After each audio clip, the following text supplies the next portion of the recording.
Premier League review and outright picks edition of the Premier League Gambling Podcast on the Sports Gambling Podcast Network is brought to you by Underdog Fantasy. Sign up with the promo code PLGP to get a 50% deposit bonus up to $1,000. We're also brought to you by Rhythm. Start crushing college football and the NFL with Rhythm. Get your 7-day free trial today by going to sportsgamblingpodcast.com/RITHMM.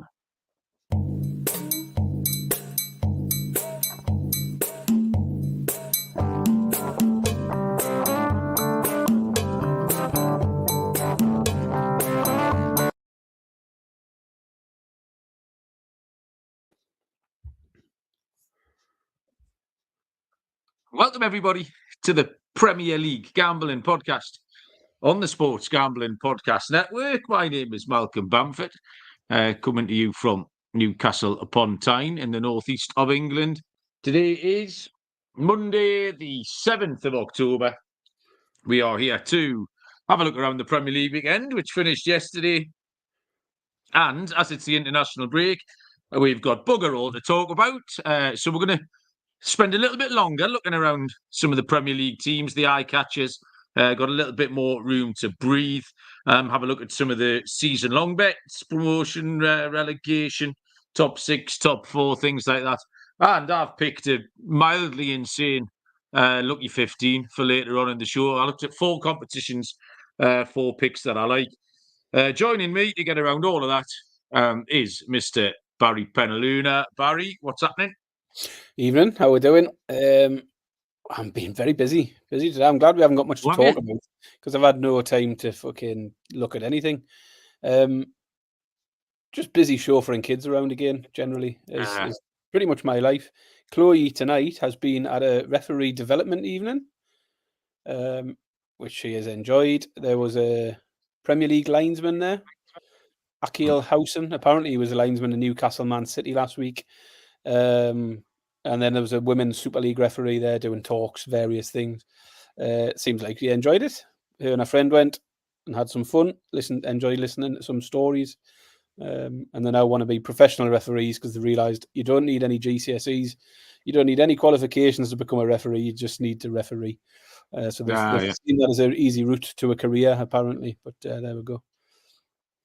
I lost me rag a little bit with a referee yesterday. He was only a kid. He was like 14. I didn't lose me rag, sorry. I just thought I should inform him of some things at half time because I was running the line for our team and I'm really good. Like, I'm brilliant. I'm probably the best that's ever done it because it's really fucking easy, Barry. It's not hard, right? If a ball goes out, put your flag up. If he's offside, put your flag up. Don't go running along the side of the pitch waving your arms around like a windmill. You don't see that on the telly. Just put your flag up. Anyway, the other bloke, Blythe Spartans it was. I wasn't going to tell this story. In fact, I never even thought of it till you said this. But he was flagging our players the minute the pass left the other person's foot. So when the defender humped it forward, it didn't even matter where it was going. If it was someone stood offside, he shot his flag up. So at half time, as we're swapping sides, I'm going to the other side. I said to the ref, he can't be doing that, man. That's ridiculous. And the ref said, no, that's what you meant to do. I said, it definitely isn't. The ref said, have you ever watched Match of the Day? And I was like, and I didn't know what to say because he was only, like I say, he was 14.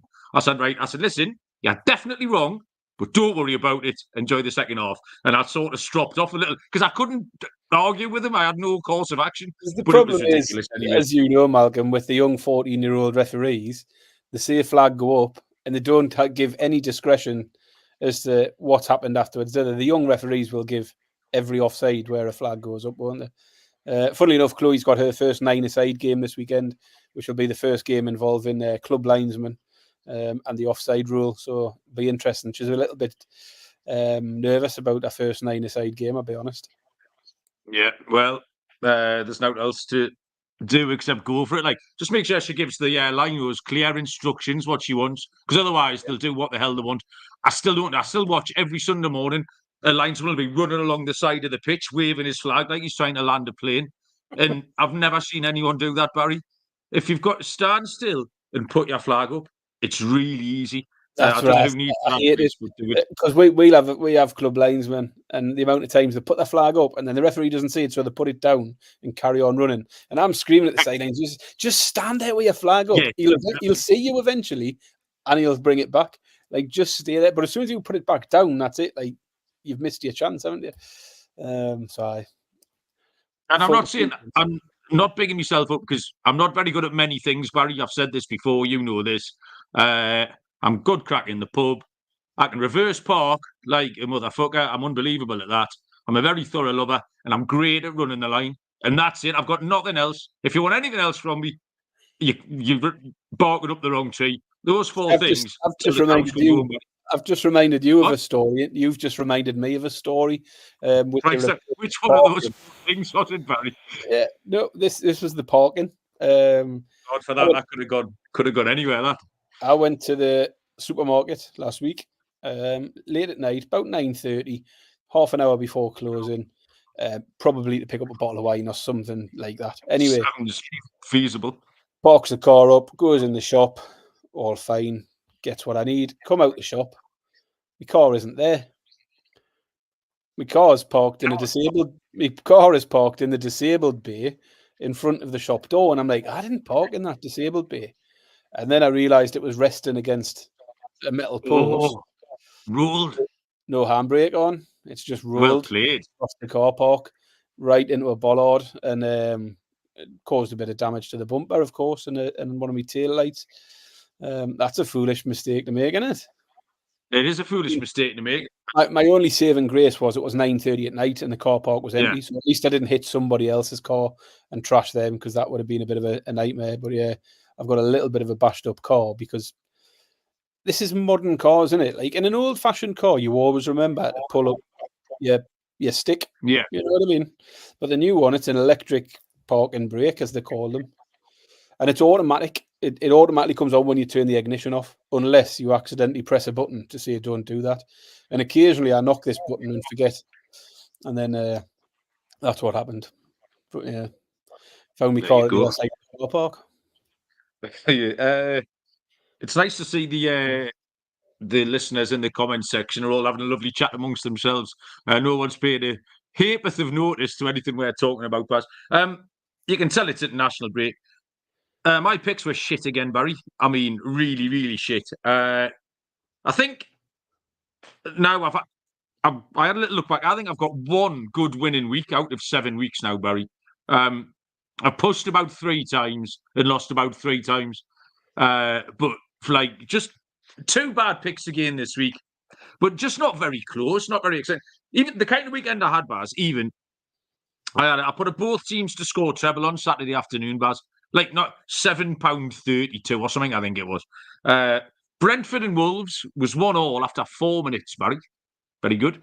West Ham and Ipswich was 1-1 after 6 minutes. And then Leicester scored against Bournemouth after 20 minutes. So 3:20, that fucking 83% of the way there. Like the cash out was about bet was to win about 42 quid. Like the cash out was £40.50. And then Bournemouth have contrived to spend the next hour and a half not scoring a goal. That let my actor down. My goal scorer didn't play. Villa never turned up. Palace were in the game for large periods against Liverpool towards the end, couldn't you? The Newcastle bookings never looked like coming in. I thought Tottenham might finish. Brighton, Tottenham might finish in a draw, but just poor, Barry. Yeah, crap. You? Yeah, mixed bag really, because the main picks. I mean, I thought with Liverpool was a push for me because I had them on the Asian handicap. Man City score both halves, went okay. Wolford, Brentford goals over 2.5 in both to score. That was the easiest pick of the weekend for me. Was Wolves, Brentford. We both got the unders in the Chelsea Forest, which was good. Yeah. And then, like you, I sort of hit the post on a few things. I needed Arsenal to win both halves. I needed Newcastle to win, and really we should have won that game. Villa was disappointing because I think Man United were there for the taking. So yeah, again, mixed bag. The good stuff for me, I hit me lock. I think that's 100% for my lock every single week. My lock was the Man City to win. To score both halves at 4-5. So the lock run still continues for me. My scorer was Mbumo, however you want to say it. So he hit once again. And the ladder, we got a little way up the ladder. We only hit the second rung, but the ladder was over 5.5 corners in the Spurs-Brighton game. And that was 6-5. And we got to over 6.5 at 9-4. So we got a little step up the ladder. So again, that keeps the ladder run going. We just scraped onto the ladder last week. We got a little way up this week. So yeah, mixed bag again. It's hard, and Malcolm, as we've seen, and as our listeners have seen, they've found it hard as well. Yes, because we can come on to this, Barry. We thought that the slow roller was possibly the shortest lived and the worst feature ever to come on the show, and then we come up with listener streaks, and as it turns out, 3 of our listeners have conspired to pick just one winner between them. So that has pretty much saved my weekend, Barry. Because if I'd be sitting here and everyone was sitting on 3 out of 3 or whatever, I'd think, fuck this. But so let's name check the people who are in the comments, because a lot of them are going to take their turn in the barrel here for a couple of minutes. James Matthew was first in. James, how are you doing? Callum, Lee, Harry, Chelsea. Who else is here? The Backus family, welcome along. Michael Roberts, likes a bit of Anthony Gordon. Yeah, funny that was. And Michael's just arrived as well. Michael, how you doing? The listener streak started with... Did Joe go first on Friday night? Joe went first. Joe Dollar went first. Fucked it. He put up a streak of 0. Lee took over, Burnley Lee, on Saturday lunchtime. Joe went Thursday, didn't he? Went with the Man U Porto game. Oh, that was it. Yeah, remember the cards, didn't he? We were like sweating that. Lee hit a winner on Friday night, and then hit the floor again on Saturday lunchtime, and then it was over. Not only did Lee lose his bet, but I also had to sit through 90 minutes of Burnley 0, Preston 0, while that was going on. And then Callum took over, and Onana saves, was it? Yeah. In the meantime, Harry Doherty, Chelsea, had messaged me a winner. He wanted to get in the chair, but I hadn't seen the message till too late, so it was unofficial. So unlucky, Harry. You're back to square one. So the people queuing up for the listener streak anyway, but at this rate, we're going to run out of listeners by the end of October. We'll have to go back to the start. We'll reintroduce the slow roller bass when we get through all the listeners. But yeah, listener streaks isn't dead. I think we'll keep it going. But understandably, nobody really wants to jump in the chair tonight with one League 2 game and then all the international crap coming up. So Harry, we'll give you a little break. But Harry's keen to get in the chair. Pete's Picks is going to jump in as well. So there's a few others who will try and beat the streak up. Message me as well. So we've got at least 3 lined up for some picks. Hopefully, if we get, the target's 2. If anyone can make it to 2, you're going to be in rarefied air. So there you go. Right, I've got one more thing to tell you about, but mention first the flood support. If you remember, our friends in the US, a lot of them are struggling due to Hurricane Helene in Western North Carolina. So our network has teamed up with mountainprojects.org. If you get across there, you can help out by hitting flood support. Underdog Pick'em's got one of the biggest menus for all sports: NFL, college football, MLB, MMA, WNBA, NASCAR, and more. Lobby is jam-packed with profit boosts. Use our code MLB SGPN. That will give you a special pick and first-time deposit offer up to $1,000 in bonus cash. UnderdogFantasy.com, promo code MLB SGPN. So I tweeted out over the weekend, Baz, I've got a new favourite bet, and I'm going to tell everyone about my new favourite bet now. This has happened twice now. I've seen it twice. I've only seen it listed twice. I've bet it twice, and it's won twice. Now, the fact that it won isn't part of the reason it's made me favourite bet. It's really exciting. This could be one of those things that, like sometimes on a random Tuesday, you might have a bet on the Bulls, and you might go 3 for 3 on the Bulls, and then all of a sudden you think you're a Bulls expert. It might be one of them things, because we might hit the law of diminishing returns here. But you'll remember, Barry, 3 weeks ago, championship game, Friday night, can't remember who it was, Hull, Preston, or some shit like that. And I like to balance my account. I like to have zeros on the end of my number. And they put up, after about 65 minutes, both goalkeepers to be fouled twice. So two fouls on goalkeepers. Already there'd been one. So the bet was basically one more foul on a goalkeeper, and it was 14-1. And I had 91 pence on it, Baz. At the time, I was talking to Harry in the chat. Harry had a nice winner on the Bundesliga on the Friday night. He'd won like 1,200 quid or something. Hope his missus isn't listening. I had 91 pence on this thing at 14-1. Won £13. Saturday, Friday night, Sunderland v Leeds. I came in from work. There was about half an hour left, and it's up again. Goalkeeper, 2 fouls. There'd already been one. 10-1. So this time I had £9.80 on, Baz. And sure enough, it hit again. So I picked up a board of 100 quid for nothing. But it's just really, really exciting because every time the corner comes in, you're just hoping for the goalkeeper to get knocked over. The most exciting thing, Baz, is when someone heads the ball straight up in the air from a corner and it's going to land on the edge of the 6-yard box and the keeper has to come for it. And I'm on the edge of your seat. Go on, someone get him. Or if someone clears it and you get the cushion volley back in and the keeper has to come through bodies again, there's nothing more exciting than that bet. So even before it won, I was absolutely loving it. It's my new favourite bet, Baz. So, like I said, I've only seen it listed twice on Sky Bet on the Friday night game. So, yeah. Do you think there's legs in that, Baz? I have no idea. It's no idea. It's not something I would look at and think, oh, I like the sound of that. But if it's mate, when you see the keeper coming off his line, like there's no more exciting than that, just in case someone gives him a little dig and he's gone over. So I enjoyed that. Eye catchers then, Baz. We've got a little bit more time, like I say, to let this breathe. I want to start at the bottom, Barry. I want to start with the 3 promoted teams. 21 games now between them, 1 win. Leicester picked up a win at the weekend. There's been 1 game between them, which was Southampton, Ipswich, which ended in a draw.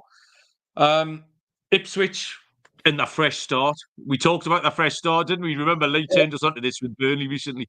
Oh, well, he's saying they had a fresh start 32 times that season. We keep giving Ipswich chance after chance. They went to West Ham at the weekend, and I don't think West Ham even played very well and battered them 4-1. Southampton just looked absolutely shite and uncompetitive. Leicester are putting up the best fight. But there's just no value in the outright relegation. They're all still odds on. They're all still minus money to go down. But there's 2 other contenders, I think, Barry, now. And only 2, by the way. And I think those contenders are Wolves and Everton. Wolves, both of these teams were terrible at the weekend. What annoyed me about Wolves was I picked Wolves as my underdog. And Wolves had 3 chances at starting that match. They had at the start, they could have started properly, yet found themselves behind after 80 seconds. They've then equalised after 4 minutes. And right, come on then, lads, let's get back. Let's go and do this again. 2 minutes later, they're losing. They then equalise again. Right, come on, let's push on now. Let's sort this out. And 90 seconds later, they're losing again. And then they proceeded to get dicked. The manner of the goals they gave up was quite alarming. I thought the manner of Lemina's one of their best players, like one of their most important players. The way he gave that penalty away just looked like someone who didn't give a shit. So I thought Wolves were alarmingly bad. They've conceded 21 goals. Wolves, sorry? 21 goals Wolves have conceded in 7 games. That's a lot of goals, that. Yeah, they shipped 6 v Chelsea, obviously 5 at the weekend. And I thought Everton were absolutely dog shit at the weekend. That was a proper long ball merchant performance. Like, that's all they had. Hump it up. They had an XG of 0.13 in the game. I don't know how his he's missed an open goal from 6 yards at the end.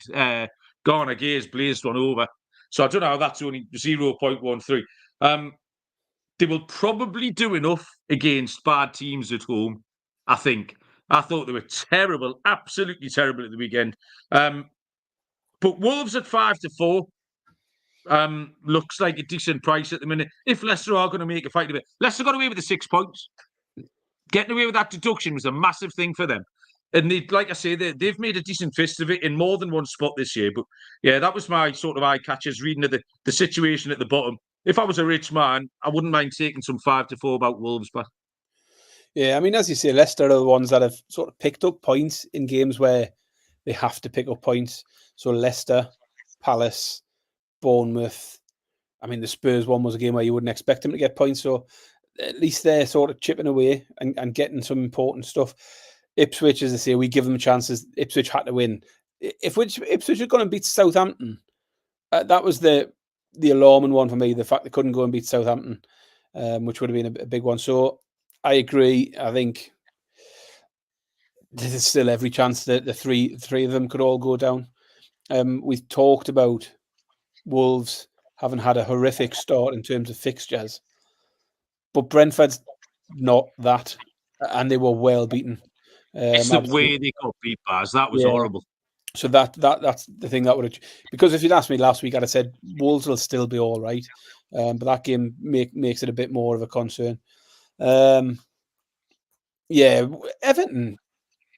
as you say, I don't want to get stuck in Everton too much because it looks like we're being a little bit. I just don't think they needed to play as conservative as they did against Newcastle, given how much we struggle on the road. Like if Everton had a go as they did last year, they'd have caused us more problems.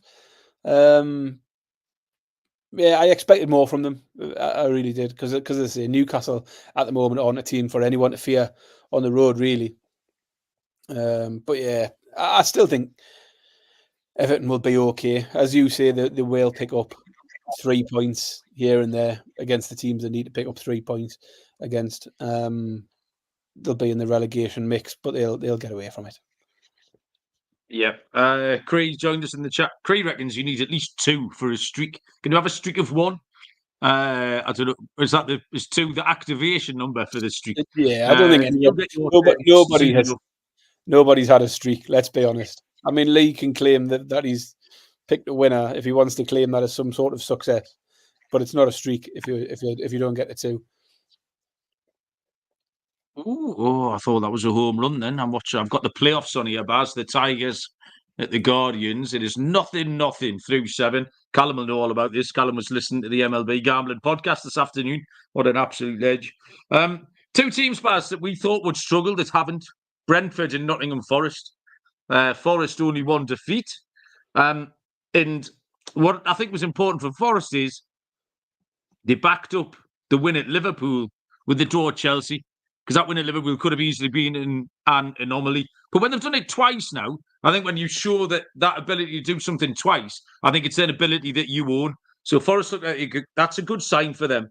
And Brentford are scoring goals, and you have to score goals at this level. The teams who go down are the teams who won't have a striker, the teams who can't put the ball in the net. Southampton, we just talked about. Brentford have done that.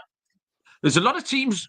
Sometimes you think that the losing Ivan Toney is going to be the death of them.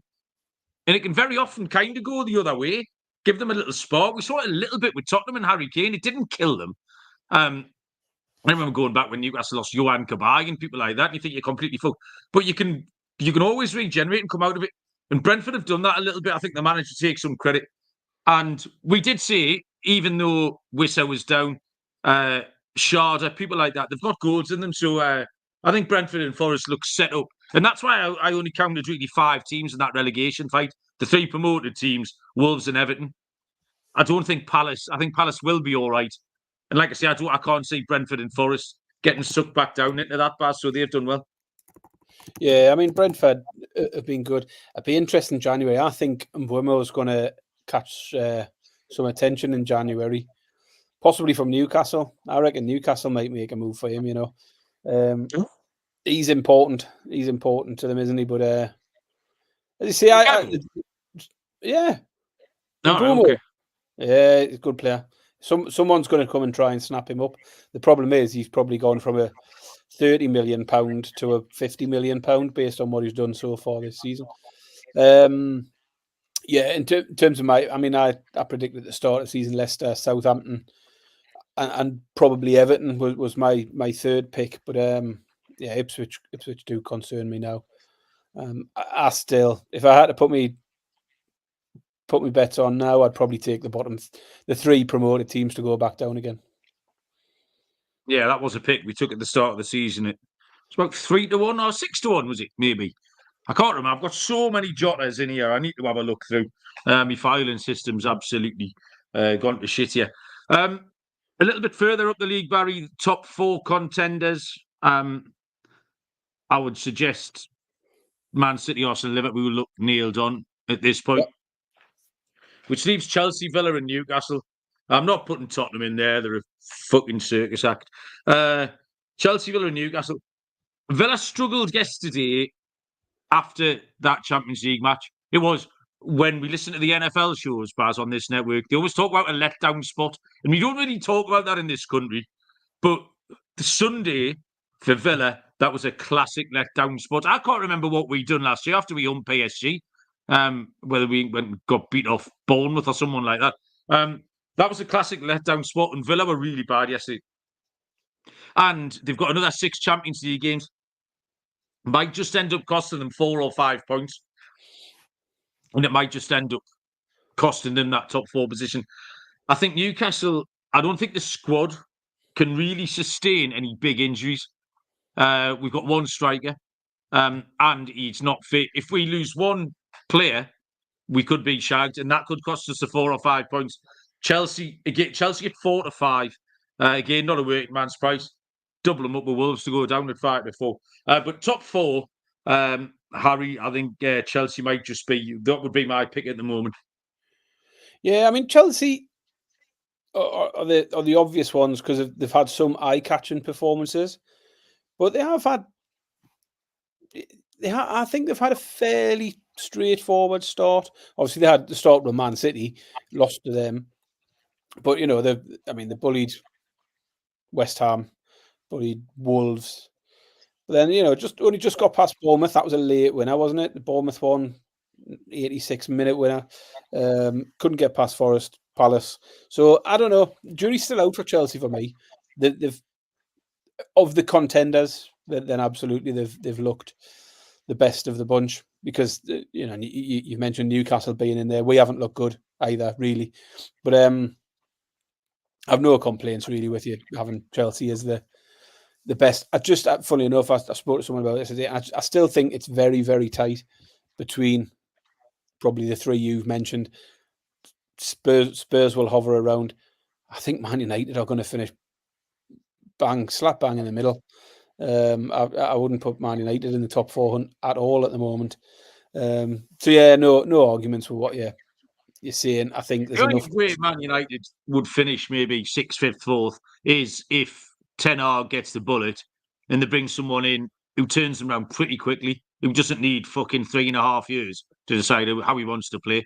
That's a distinct possibility. However, I don't trust Sir Jim. I don't trust the rest of them. I really talked about Man United. I messaged you the other day saying what is going on, and my first thing I looked at the team, I was like, how has he just spent that money on De Ligt and he's got Martinez fit and he's got all his defenders fit now, and yet he's starting Johnny Evans and Harry Maguire. And fair enough, they played well, they got a clean sheet. Even just them, those Lurks, he was sitting there. Johnny Evans. Well, Ericson's running around, and who else? Garnacho was sitting there. Ugarte didn't get off the bench. These are the players that he's telling us he can't be his own player. He hasn't put his own stamp on it yet after 3 years. And yet he just left them all on it was bizarre. And now it's half-time substitutions every week. That's a red flag when you're bringing off Rashford at half-time last week, and then it was a couple of others coming off at half-time this week. He hasn't got a clue what his starting 11 is. He hasn't got a clue how he wants them to play. He hasn't got a clue who he wants to play. The Ugarte one is bizarre, absolutely bizarre. I seen someone mention that it might have been Goldbridge mentioned it, saying, "Is he the new Donny van de Beek, where he's literally just not going to get a game?"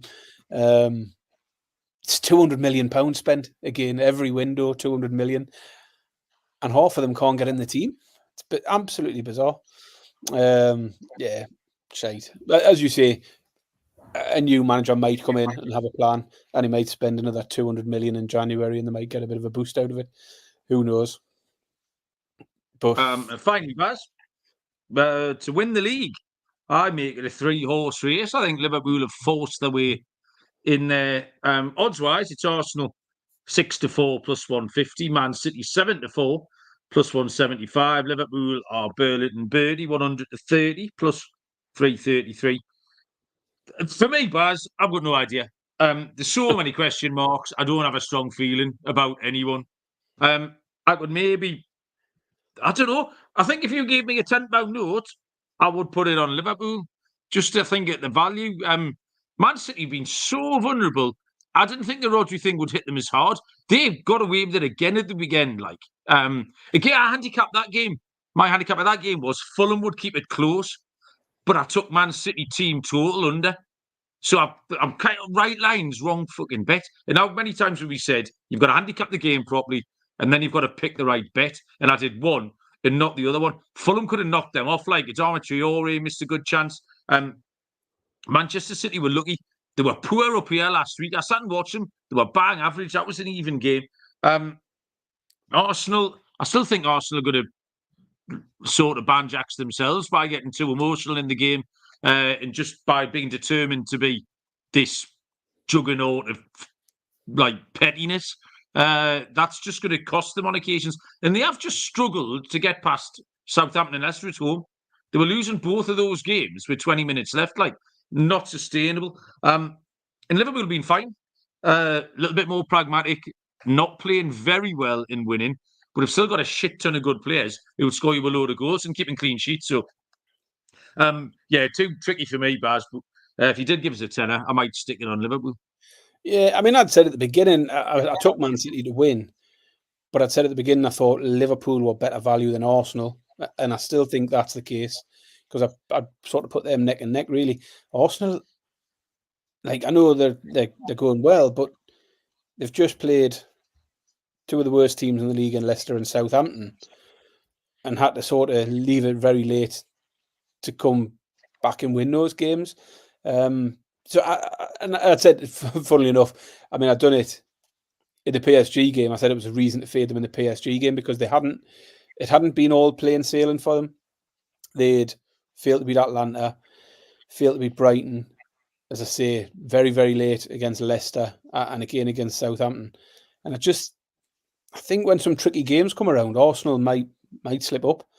Liverpool, definitely different under Slot, but they look like they might be a bit more efficient without going away and hitting the big scores, just being a lot tighter at the other end and stuff. So I don't mind Liverpool as a value pick. I think there's been possibly a bit of an overreaction in terms of the prices to Man City having two bad games. And two games, obviously, straight after Rodri is what gets in people's heads straight away and thinks, oh, this is it. They're on the slide here. I still think 7-4 is a big price for City. They'll have Foden and De Bruyne back in the starting lineup soon. Rodri will affect them, but at 7-4, I'd rather be on them than Arsenal. I'm undecided as to whether Liverpool represents a bit better value. It's just the fact City have been there and done it, and I feel like they'll find a way. I know they've had two poor performances, but it's just two games. It's a small sample. De Bruyne coming back after the international break might get them ticking again. Yeah, there we go. Okay. I have put a pick there. You messaged me earlier on saying, do you want to do some internationals for this week? And I said, no, Chide. I did check to see when Eswatini play, but they don't play it later in the week, so we can get onto them on Thursday, because most of the games are over the weekend. So we'll do some international stuff on Thursday night, I reckon. But I have got some picks I'll throw out. Like I said, I've made a little lucky 15. Tell you about BetUS, the best in the business. BetUS has been around for more than 30 years. Easily deposit using crypto and get lightning fast payouts. Sign up and deposit $100. You've got a chance to win a 1960 Ford Mustang. Get in. Use our link to sign up and get a 125% deposit bonus on your first 3 deposits. Go to sportsgamblingpodcast.com/BetUS. That's sportsgamblingpodcast.com/BetUS with a promo code SGPN. And finally, I'm a proud partner of Rhythm, the #1 AI-powered sports betting platform that helps provide bettors of all levels the ability to build custom predictive betting models in seconds. You can build your own model or copy one of the top performing models. Press build me a model. Rhythm gives you predictions for every game, player props, research, trend analysis, all sorts of stuff. Claim your 7-day free trial by going to sportsgamblingpodcast.com/rhythm. That's sportsgamblingpodcast.com/ RITHMM. One thing I forgot to mention, Baz, I have written it down here. It's your birthday tomorrow, Barry. I wondered if you'd remember. It's easy for you. It's easy for you to remember because it's just before your birthday. Yes, well, you're tomorrow 44. I couldn't possibly say. Definitely younger than you, but you said last week when everyone asked. So what's the difference this week? 44. That's why I'm having a birthday's Eve glass of wine as well to celebrate. So on Thursday we could have a shit present birthday off, couldn't we? You'd be lucky if I've got a present. It's similar, actually. Yeah, I agree. My mother will have got us something crap. She normally gets his. What happens now is, like if you express an interest in something. So because I do the baseball show and that, she'll get us something like a T-shirt with a baseball man on, or that sort of thing. Like I'm still 8. Like, some socks with a baseball man on. Look at that. Yeah, brilliant. So yeah, there you go. Right, I've made some picks today, Baz. I was another one of those balancing me account. So what I've got here, Barry, is it's an 80 pence each way lucky 15, which has cost me £24, and it's going to win me £2,713 and 42 pence when these all come in, Baz. And my starting point was the reason I wanted to get involved in this was that I can't see why Chelsea don't win the Europa Conference League, Barry. So I need to do some. Can't just back them at 13-8 with £24. So I needed to do something mad. There's absolutely zero opposition for them in that competition. Looking down the list now, the second favourites are Real Betis, 4-1. Fiorentina are 11-2. So two mid-table Spanish, mid-table Italian team. Fiorentina beat TNS 2-0 last week. West Ham humped them in that cup final. And then after that, it's 16-1 bar, which brings in Copenhagen, Heidenheim, Ghent, Panathinaikos, Rapid Vienna. Just nothing. It's another 8 more Middlesbroughs. So Chelsea at 13-8. And the squad, they left quite a lot of players out the squad, but they can update that. Once you get into the knockout stages, they can add Cole Palmer and people like that back into the squad. So if they're going for it, depending where they are in the league, they will go and try and win that competition. So I put Chelsea in first at 13-8, Baz. Let's get. You haven't made any picks yet, so I'm going to have to get your thoughts on all of these one at a time, Barry. How do you feel about Chelsea to win the Conference League?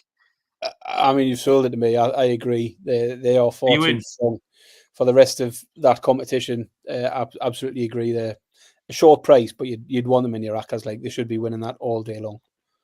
Correct. So next up, we'll stay in Europe, Barry. I've got 2 Europe and 2 domestic, and the second one is the Europa League. I've got the winner of this as well. Because what I did here was it's a process of elimination. You go down the list, you can just put a line through all of them until you get to my pick. Dead easy. So, favourites to win the Europa League, Barry? Do you know this? I can tell you, I've just looked at the top 2 in the betting and almost. Exactly. There you go. This is where I started. Get them in the bin. Get the 2 of them in the bin. That shook me hat clean off my head as well. The top 2 in the market are Tottenham Hotspur, no thanks, and Manchester United, fuck off. So they're the top 2. And then Athletic Bilbao, meh. Roma and Lazio, very meh. More middle-of-the-road teams. Sociedad, Galatasaray can't win. Fenerbahce can't win. Lyon are rubbish. Which brings you to Porto, Barry, at 18-1, and that is the selection. Bit of a weird one the other night. If the goalkeeper had sewed his hands on, did it beat Man United easily? We left the show when it was 2-2. Then everyone celebrated Man U going 3-2 down, and then old Slabhead equalised later on. But I think Porto are okay. Pedigree, good players. 18-1 for Porto. So we put them in, Baz. And then I've got 2 domestic ones. Next one's a bit short, Barry. I've got an 18-1 shot there. I've got 11-1 coming up. So I needed a cornerstone. My cornerstone is Leeds United to win the championship. 5-4. Baz is making a little bit of a face there. Harry wants Lazio to win the Europa League. So I just watched Leeds on Friday night. They're sitting in 5th. They were very good, very, very good against Sunderland. They were 1-0 down, dominated the next 84 minutes of the game. Meslier did one of the greatest things anyone's ever seen in ages. When what he got me about that was when he was pointing at the pitch, and then it showed 3 replays of the ball not deviated an inch. He just missed it. So he tried to style it. But Leeds just looked very, very good. They've got some Premier League players in that team, Baz. So it is. I think maybe it is a little bit short. I know you shook your head, but Leeds at 5-4, Baz. You're not feeling that? No, the only reason, because you said you were looking at futures, and I sort of went down the leagues. And what I realised is most of my futures from the start of the season are absolutely flying, so I didn't need to go again, which obviously you do. However, in the Championship, I took Luton, which has been an absolute dog shit pick. So I had a look at where I would go now, and I just thought Sheffield United was slightly better value. Okay. I don't dislike Leeds to win it, absolutely not. But 11-8, I preferred the 6-1 for Sheffield United. Sheffield United going really well. They've unbeaten, I think, in their 9 games. Conceded just 3 goals as well, which is really big. They're not conceding many goals, and I just thought they looked better value than the 11-8. That's not to put anyone off taking Leeds. Leeds are absolutely quality side, as you say. I just like the 6-1 Sheffield United a little bit better. That was all. Yeah, fair enough. What was I going to say there? Oh, Luton, you mentioned, yeah. I mean, Rob Edwards got pelters at the weekend. Yeah. 6 months is a long time in football. Like, he was the absolute saviour. Was done wonders for the club, and they lost. Did they lose again at the weekend? Oh, I don't know what the result was, but he got absolutely loads of shit off the crowd. So finally, Barry, the next one that boosts me up is my Sky Bet League 2 winner, Barry.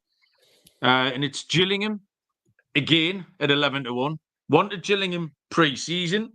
Now, you could throw a blanket over the top 5. I think it's 1 point separates them. You got 2 19s and 3 18s all up there. But I like Gillingham at the start of the season.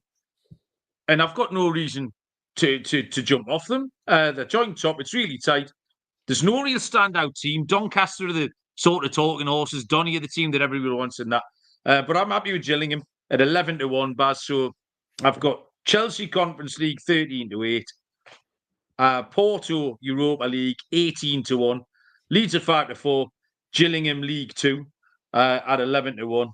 80 pence each way, £24, 2,700 back, Baz. Am I going to be one of life's winners? Yeah, I mean, he could be. I saw Gillingham in the flesh the other week, didn't I? I went to watch them beat Notts County. Oh, yeah, any good? They were okay. The County should have got something out of that game. But as I say, I look back at my picks for to start the season. I had Doncaster to win the league at 9-1. And one of the best picks I liked was Doncaster for promotion at 9-4. And as you say, they're one of the teams who are tied at the top of the league. So happy with that. I took Port I think they're about 11-2 favourites now, Barry Doncaster. Yeah, I looked at them this afternoon. I took them at 9s at the start of the season, so happy with that. As I say, having a look down the leagues where I went, my picks in League 2 was Doncaster. It was Port Vale to be top 7. They're currently sitting in 6th, so went all right there. League 1, I think we both took Birmingham at 2-1. They're big odds on now. 1-3. I've got Burton to be relegated 11-4. They're sitting second bottom of the league. And the Championship, as I say, Luton was poor, but I did take Norwich top 6. They're sitting there or thereabouts, 7th place, 9-4, looking all right. I took Cardiff for relegation at 3-1. They're sitting rock bottom of the league, 3-1 looks a good price for Cardiff. So my overall sort of lower league picks is good. And the one thing I really like was my I say I really like it. I took a relegation Yankee, which I did put out on our pre-season show. It was Southampton, currently sitting second bottom, Cardiff sitting bottom, Burton second bottom, and the only one letting it down at the minute is Newport County, who are right up in the middle of League 2. I need Newport to fall away because that was a 200-1 acca on those 4 being relegated. And at the moment, 3 of the 4 are in good positions to make a good relegation fight. So Yeah, pre-season stuff for me was good, so I didn't feel the need to get involved in too much again. I do like Chelsea for that Europa conference, though. Yeah, tidy bars. Don't know if any of our American listeners have got the baseball on. There's a replay review going on, Barry. Replay review of a diving catch in the outfield. I need it to have hit the ground for my team to take the lead. It's exciting. Right, I've got nothing else of any note to report, Barry. I think we can let everyone go. What's happening? Well, it's a big day tomorrow, obviously, as you say. I think I'm going out for a bit of Vietnamese scran tomorrow. Is my choice. There's Tory Vietnamese scran. There's a problem in Nottingham, and it's that everywhere's closed on a Monday and a Tuesday. So I wanted to go somewhere nice for some food, and there's a Japanese place I really want to go to. Been wanting to go for ages, and I had it in my head I'm going to go there for lunch tomorrow. And then Helen had a look on the internet today. She says it doesn't open on a Tuesday. I was like, oh, for fuck's sake! And I remember it was Helen's 40th not that long ago, and I was looking for places to go, and everywhere I thought of going was closed because it was also a Tuesday. So I've had to pivot from the Japanese. I'm going for Vietnamese. So yeah, that's the plan tomorrow. And then I don't know when the next show is because I am busy Thursday night. I'm gigging. I'm off to see a band at Jet, as you I think I told you. So I'm taking Chloe, 14-year-old daughter, to her first proper gig. We're going to Rock City in Nottingham to see Jet on Thursday night. So that should be a good one. That does sound good. I signed up for pre-sale tickets for the Mobo Awards, thinking I was getting ahead of the curve in some sort of Oasis Taylor Swift style. It turns out no fucker wants tickets for the Mobo Awards, so I haven't bothered buying any. I thought I was going to make myself a fortune. That was my big break, Baz, when I signed up for that last week. I will tell you that on Friday night, Terza gave his phone to a 14-year-old kid at chess club to sign him up for a new chess website that they all use because Phil couldn't do it on his phone, which he did. However, when Phil woke up on Saturday morning, he had 47 notifications off Grindr, where this 14-year-old chess club kid had signed him up for Grindr. I mean, like football changing room banter, you'd expect that, wouldn't you? If you you leave your phone, you expect someone in the dressing room to sign you up.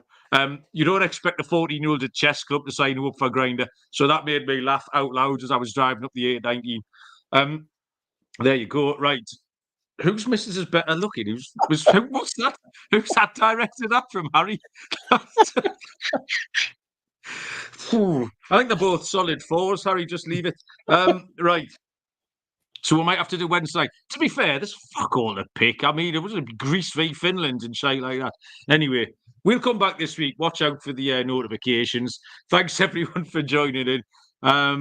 Yeah. Anything, Barry, before we go? Is that it? No comment.